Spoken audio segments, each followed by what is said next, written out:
एक बहुत पुरानी कहानी है कि शालीनता और अश्लीलता में अंतर कहाँ से आता है। तो भागवत कथा सुनी होगी। भागवत कथा के शुरुआत में ये कहते हैं कि राजा परीक्षित को श्राप मिला कि अगले 7 दिन में आप मृत्यु को प्राप्त। तब उनसे कहा गया कि आप भागवत सुने। तो उस खोज में वो निकले।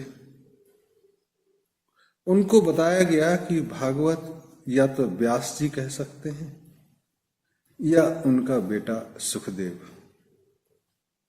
तो राजा खोज में निकले और चलते चलते उनको और घोड़े को प्यास लगी। तो एक तालाब के किनारे वो रुके और जैसे ही पानी पीने पहुंचे तो देखा कि स्त्रियां स्नान कर रही हैं और वो सारी स्त्रियां उनको देख के ठहकी, ठिठरी और थोड़ा छिप गई। तो राजा ने देखा कि बच्चियां नहा रही हैं, पीछे हट गए और इंतजार करते रहे कि वो नहा के चली जाए, तब हम पानी पी लेंगे।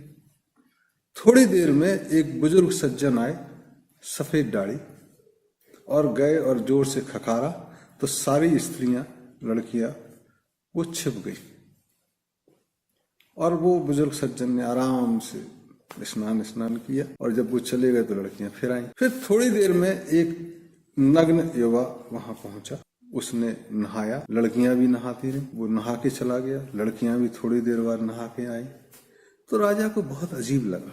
तो जैसे ही वो स्त्रियां बाहर निकली, राजा ने पूछा कि मैं यहाँ का राजा परीक्षित तुमसे कुछ पूछना चाहता। तो सम्मान में बोले हाँ।